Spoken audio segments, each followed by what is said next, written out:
BBC Two at the moment. In the news this week, in a state visit to South Africa, there's a pleasant surprise for Douglas Hurd as he encounters his old Eton fag. There's heartbreaking news for British troops in Bosnia as it's announced that David Owen won't be visiting them after all. But Princess Diana will. And there's a first at the Oxford Union as a piece of green, croaky-voiced pond life interviews Kermit the Frog. On Ian Hislop's team, a man who wears glasses and says he's always fancied Lulu, so obviously the glasses aren't strong enough, Steve Wright.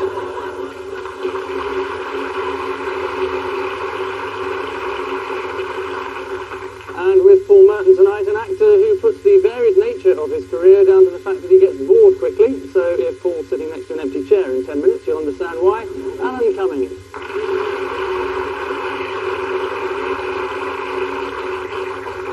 So to the film round, or to be precise, the introduction to it, which that just was. Ian and Steve, this is the trickiest question of the week for you. Okay. That's Vera Lynn, hence VE Day. That's Her Majesty the Queen Mother. Isn't she gorgeous? Is that the Radio 1 Roadshow there? It's a street party. Cliff's still alive. Oh, they're blowing him up. There he goes. He's gone. VE Day celebrations, Queen Mother, or out on the ledge there. That kind of deal, Angus. It's not a ledge, it's a balcony. Well, it's, you know, the balcony. A ledge they'd be jumping off. Allegedly. Oh, allegedly. Very good. We've lost 10 million viewers already. Did you go to the street party? I was there. I was in the mall. Just on the bit on the left, where the Lancaster flew over. It was absolutely brilliant. You were the Queen Mother, you mean? No, I'd like to have been. I'm trying to be cynical, but I can't. I thought it was a brilliant day. Anyone else enjoy it? Yeah, I thought it was absolutely wonderful. Bravo. Yes, thank goodness for myself. I mean, thank goodness for 50 minutes since Vera Lynn last sang We'll Meet Again. Yeah, and you enjoyed the concert as well. Did you enjoy Cliff singing? I thought Cliff's wartime hit, We're All Going Over the Top to Die, on the summer holiday, In a double-decker bus. was particularly appropriate. No, he was terrible, but that's all right. You always get naff bits. There was a British Telecom bit with the lasers. Did you see that? They were sponsoring the monarchy this year. It wasn't quite so successful in Russia, was it, really? Well, I think this is a plus for us. They parade 20,000 troops armed to the teeth to remember the war, and we parade out Vera Lynn in It's quite touching, really. The Queen Mother wiped away a tear as Vera Lynn and Cliff Richard sang a string of old favourites. Apparently she was upset as she specifically asked for gay bikers on acid. Amongst the many TV programmes commemorating VE Day was one in which Princess Margaret looked back on the wartime blackouts. Didn't know she started drinking that early. Paul and Alan, who's caused the stink here? Well, that's old fart. It's a very rare bit of film. It hasn't got Vera Lynn in it. What was Prince Edward doing? Oh. Is he going to put them in a show? This is the story of Will Carling made a derogatory remark, called a couple of the people who run 57 or something. 57 was it? Old farts. Yeah. But the Prince Edward connection is something of a mystery. Maybe he's having a homosexual love affair with Will Carling.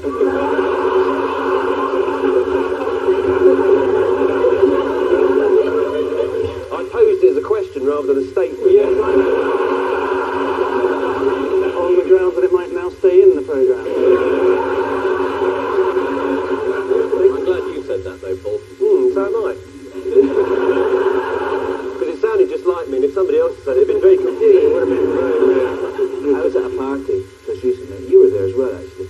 And Did I know that? I think so. Prince Edward came into the party, and I was really excited because behind him was Bianca from EastEnders. I got to meet Bianca. I expect she was very excited that TV's Angus Deaton was there. She just had a big, huge turd on her head, so I don't think she was... That was Prince Edward, wasn't it?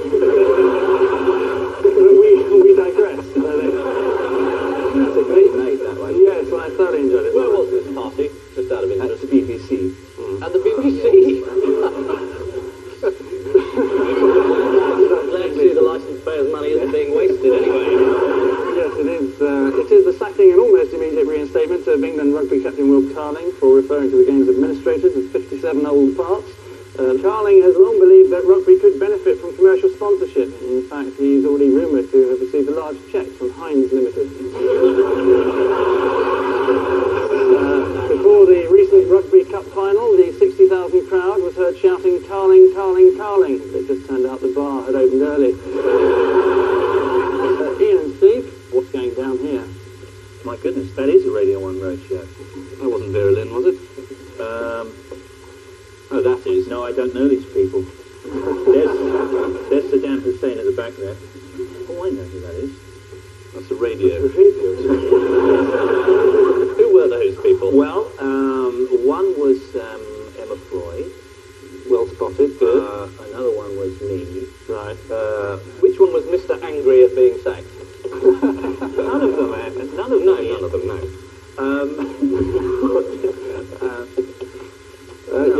Yeah, I'm just... Are you a bit worried about saying anything about Radio 1 because you're still working there? Well, no, I have actually left now. Have you? Yeah. You're not working out your contract or anything? Well, yes is the answer. I won't be working on any other radio stations just yet. Oh, I see. It's so unfair. What else do you need to know, then, eh? The answer would be nice. I can't remember who else was in the picture. Well, Chris Evans has just taken over the Radio 1 breakfast slot, which was the show that you had Well, before he's him. very good. Probably know that, though, don't you? He's marvellous. Well, he didn't sing tonight, so I thought I might just chuck it in as a piece of information. I knew that, though, But because I don't go in and do it anymore. Oh.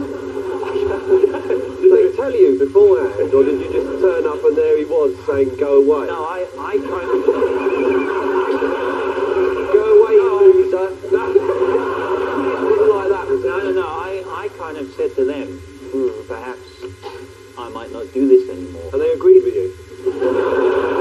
Far too quickly. There's something that's happening to Radio 1 in particular, Oh, well, that was the launch of some new programmes, I gather. which have gone well, or Have gone rather well, yes, I think so. obviously you don't look at the ratings. It says the announcement that a further 500,000 listeners have deserted Radio 1. A downward trend that began 2 years ago when station boss Matthew Bannister was appointed to sweep out all the old-style DJs. Matthew Bannister, a former boss at GLR, claims he looked far and wide for the best in radio. Emma Freud from GLR, GLR's Kevin Greening, former GLR controller Trevor Danny Baker, who used to work for GLR, and Chris Evans of Don't Forget Your Toothbrush, and GLR. Paul and Alan, what's up here? Right. A man putting on a pair of trousers. There's a hand grenade. There's an arse. That's where a hand grenade shouldn't go. This is the army's version of Punch and Judy. That's trying to remove the hand grenade we mentioned earlier. A soldier was having a sort of barrackroom jig, Yeah. which involved putting a hand grenade out of someone's bum as a sort of an initiation. Yeah. And I don't know whether it got stuck, obviously. He got stuck, and then they tried to pull it out, and the pin came out. And there was a certain amount of talk along the lines of, "Oh dear, shall we evacuate?" The guy had already evacuated, as a matter of fact. And he was rushed to hospital, and the combination of the bomb squad, the bum squad, and just several interested parties who'd won a lottery and allowed the chance to see this operation taking place. And they took the hand grenade out, and everything's all well and good, and it happened in Germany. Astonishing, it's absolutely right. Yes, it did. Anywhere specific in Germany? Yeah, up the arse. Munster wasn't the word I was looking for, but yes, you are absolutely right. It is the story of a German squaddy who, as part of an initiation ceremony, had a live hand grenade inserted up his bottom. Suddenly makes putting a gerbil there seem quite a sensible option. The pin came out, but the grenade didn't go off. Obviously made in Britain.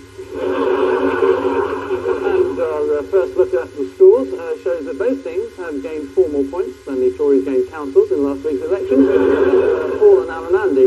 having, as they do, precisely 4.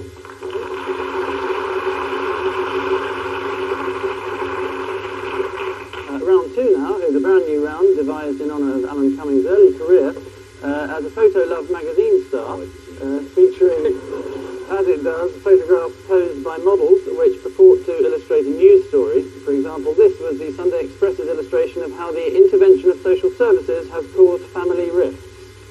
And this picture from the Daily Mail was rather bafflingly captioned, "Drug therapy can limit the damage caused by arthritis." As if you needed telling. So, Paul and Alan, what news story is being clearly illustrated by this?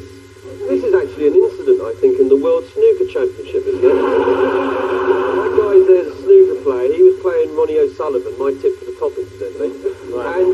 And suddenly this couple jumped out of the front row, and they started making passionate love on this thing. I mean, there's obviously jokes there about long deep screw, which I won't go into. And they were making passionate love on the table. She had 3 orgasms, but still ended up on the wrong side of the blue. We have a evidence? Well, I think this is Unfortunate phrase, really. This is sort of sex counselling, isn't it? There's, you know, there's a guy, I can't remember his name, but he sort of specialises in sort of people who have, couples who don't enjoy love making in the fullest possible way. You got a bit nervous. I got a bit nervous. That subject. Yeah, well, it just struck home with me. Yeah. I don't think I can go on. So he sort of says, like, I'll watch you for 10 quid and I'll tell you what you're doing wrong. And that couple there went on to have sex with Cliff Bourbon in the final. It is, the caption that accompanied the photo was Dr. Sex lends a hand on the love shift. It was a reference to the story of a sexologist, Mr. Patrick Keeley. Mr. Keeley says that while couples make love, he checks the lubrication, thrust and angle of penetration. So obviously doesn't get in the way at all. Keeley says, where else can people with sexual worries turn? Most doctors just give you a dirty video. Well, not my doctor, he charges a fortune for them.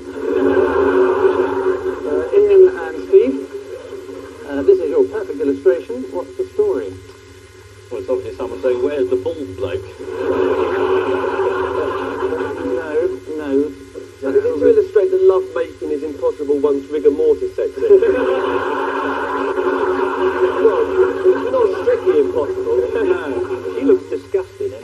It's about the fact that his feet go over the edge of the bed and she's pissed off on his behalf. Well, I'll give you one. You're almost there. It's the news revealed in the Sunday Express that the consistent increase in the average human's height and weight means that the standard bed size is nowadays too small for most couples. I said about height. Should get an extra point for that. Yeah. Well, you've got to point out the feet are sticking out over the end of the register. Yeah. It would be a height problem. Yes, I did hear you. And you did get a point for it. Yeah, not So too if you'd like Why don't to you give him shut 2 up points, now, Angus? I might take it away from you. Don't you dare, young man.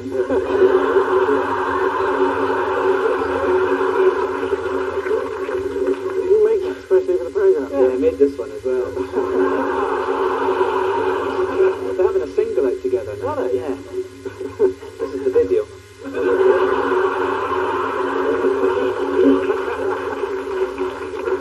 I think you'll have to stop that. I'm getting moved all over again. Yeah. Apparently there are several benefits to having a larger bed. The extra space will accommodate early morning visitors wanting to climb in with sleeping mummy and daddy. Very strange neighbours around there, pal. Curiously, it reveals that 10% of the average pillow consists of microscopic house mites and dead human skin. Something to bear in mind when you next bite into it.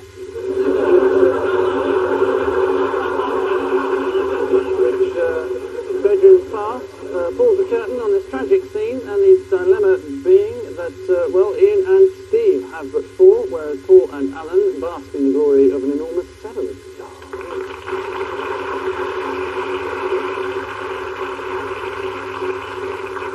And so we welcome our odd one out round, as one would welcome an outbreak of cold sores.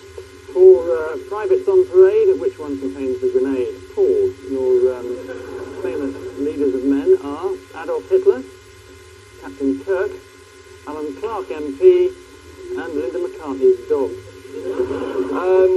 The odd one out is William Shatner, Captain Kirk, because all the others are vegetarian. If you got the right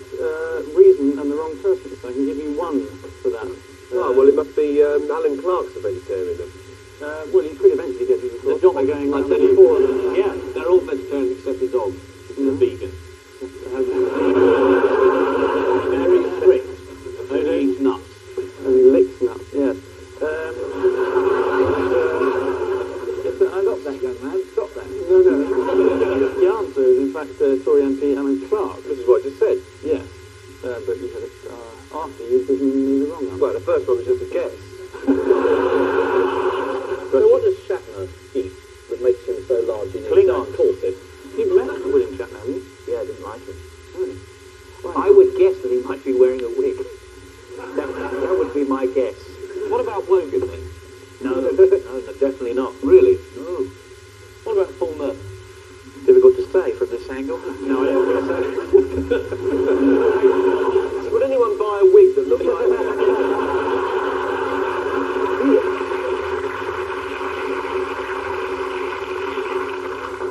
Paul Daniels? Not only was Adolf Hitler a vegetarian, he also didn't drink. He was apparently concerned that a few pints might make him a bit aggressive. Although Alan Clark disapproves of most forms of hunting and lives almost entirely on vegetables, he's not actually a vegetarian because he does have the occasional game bird. And there's also... Alan, here's your lucky bag. Muhammad Ali versus Russell, the Reverend W. Audrey, author of Thomas the Tank Engine, and Attila the Hun. Well, I'm going to have to consult Vera Lynn on this one. What did she say? She says that is it something to do with the war, fighting? That's all she knows about, really. Yeah. Yes, it And is. she's got a song she'd like to sing about it. Muhammad Ali was thank you, Paul. Yes, it was a very big word for me too. He didn't go to Vietnam. Bertrand Russell didn't go to Vietnam, and so Attila the Hun is the odd one out because he went to war and the others didn't. Is the right answer. Thank you.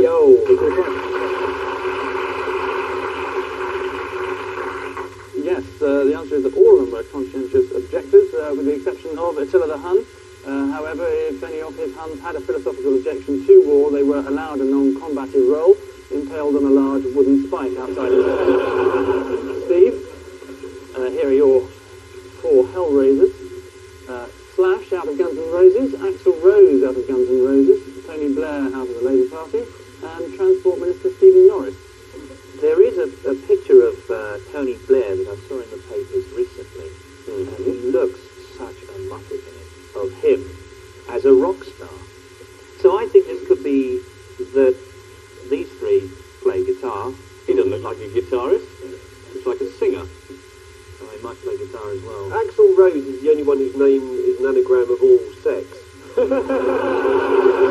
Tony Blair's name is an anagram of Tory Bland B. It's also an anagram of Oral Binty.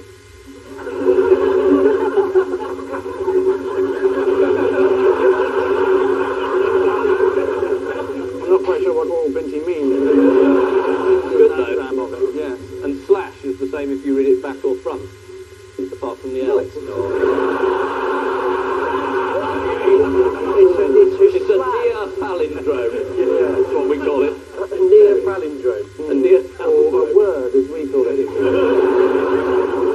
one at the top left, the only one who's had his head turned round back. Stephen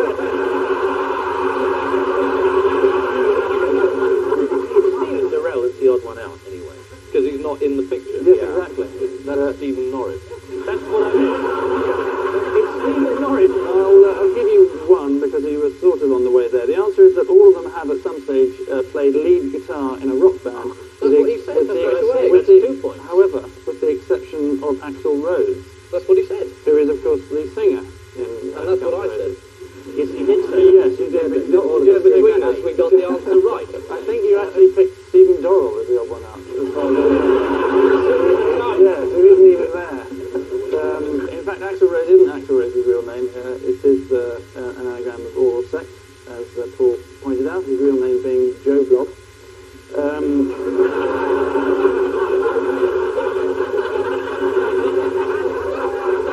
The aptly named Slash was filmed by Argentinian television at an 8th-floor hotel window urinating on fans below.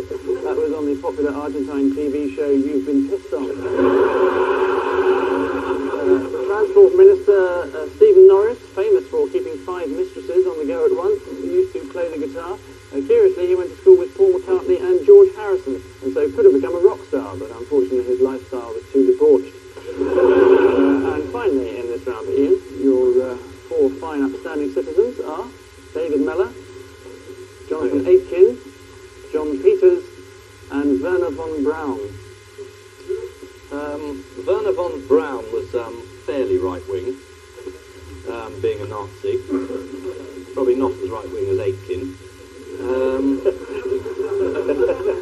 That man is an airman who was captured during the Gulf War. So I would guess this is a missile question. In that Werner von Braun developed missiles for the Germans during the war and was punished for these crimes by being immediately employed by the Americans to develop their space project. Jonathan Aitken sold missiles to anyone who wanted them, preferably if they were a foreign dictator who was about to have a war with us. Wasn't compulsory that, but it was sort of in the small print. David Mellor is very, very rich, and it's not because he does slots on Radio 5, because that he pays 5p a shot, I think. He's actually a consultant on all sorts of arms companies, including Short Brothers in Belfast, which produce missiles of the type that shot down Matey here. He was shot by Iraqi guns. He was in the RAF, and then he was sort of beaten up and then came home and was a bit sort of fed up at the thought that he might have been shot down by stuff that we produced and then sold on. And there's a hush comes over the audience. They all produce or sell missiles, except poor old Peters, who got shot by one. Yes, is the right answer. Very good.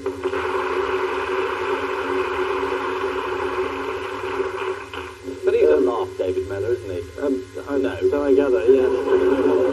We won't ever get him on this show, that's for sure. To find He's out. done every other show. That's true. Rugby. With a rhino dart, he'd wake up and he's sort of going like that, and he'd be here. And we could take the piss out of him then. But he'd try and get off with you. It'd be really embarrassing. Only if you're...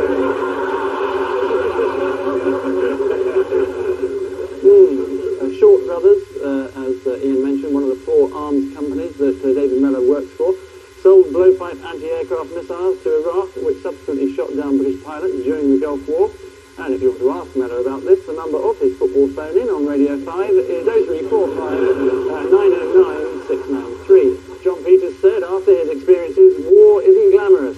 Unless, of course, you're Jonathan Aitken or David Mellor, in which case the shares in your company suddenly shoot up like Mellor up Lady Cobham's salt.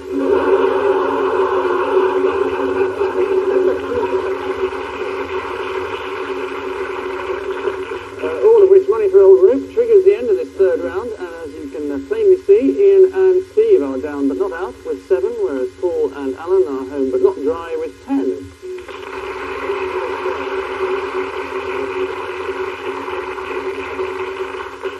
So it's time to shin up a lamppost, get blind drunk and kiss someone you never met as we celebrate our V-Day Missing Words round.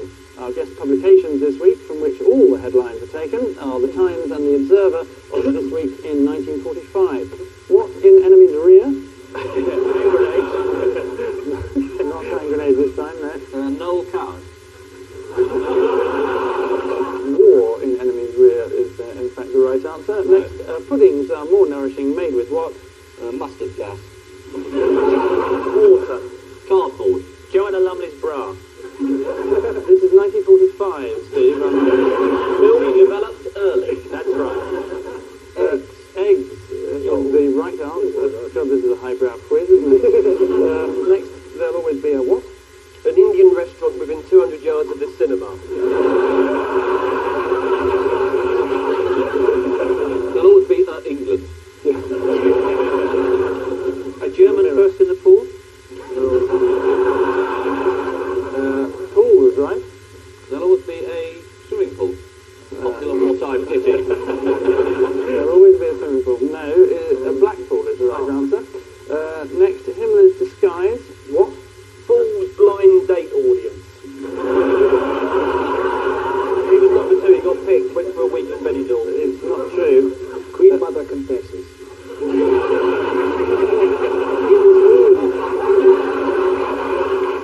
Black patch and shaved moustache was the simple answer. Next, U-boat crew did not know what? The war was over. Did not know who Gaza was. Did not know they were in a U-boat. Didn't know how to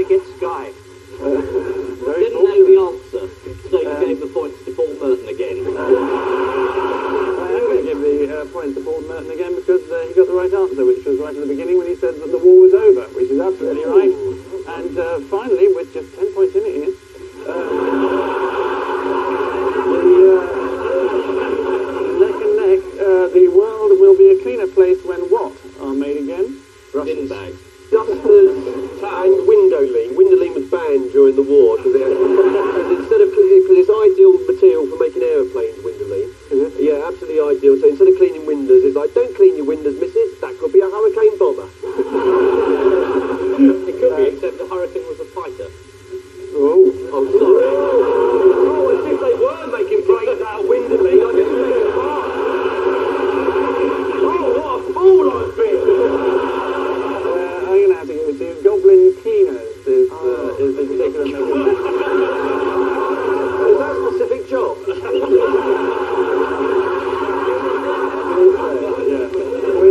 Which chaos of yesteryear signals the end of hostilities, and the news is that this week's broken dams are Ian and Steve with 8, whereas this week's bouncing bombs are Paul and Alan with 18.